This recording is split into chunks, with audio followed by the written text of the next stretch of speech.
द्वापर युग में घटित कृष्ण और राधा की कहानियाँ कौन नहीं जानता।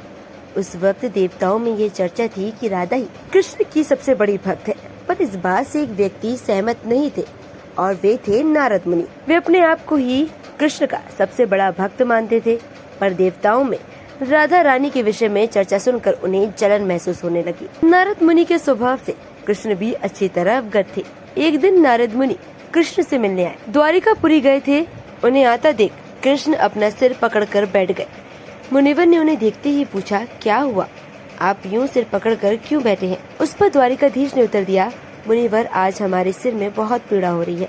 नारद बोले, तो इस पीड़ा को मिटाने का क्या कोई उपाय है?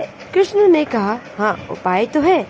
अगर मेरा सबसे बड़ा भक्त अपने चरण धोकर उसका चरण अमृत मुझे पिलाएगा तो मेरा सिर दर्द पल भर में ठीक हो जाएगा। कृष्ण के मुख से ये उपाय सुनकर कुछ पल के लिए मुनिवर सोच में पड़ गए कि हूँ तो मैं ही सबसे बड़ा भक्त, लेकिन अगर मैं अपने पैर का पानी धोकर उसका चरण अमृत कृष्ण को पिलाऊंगा तो मुझे नरक जाना पड़ेगा। लेकिन राधा को भी तो सब कृष्ण का बड़ा भक्त मानते हैं। इतना सोचने के बाद कृष्ण से आज्ञा लेकर नारद तुरंत राधा रानी के महल में जा पहुँचे और उन्हें कृष्ण के सिर में हो रही पीड़ा और उसके उपाय के बारे में वृतांत सुनाया।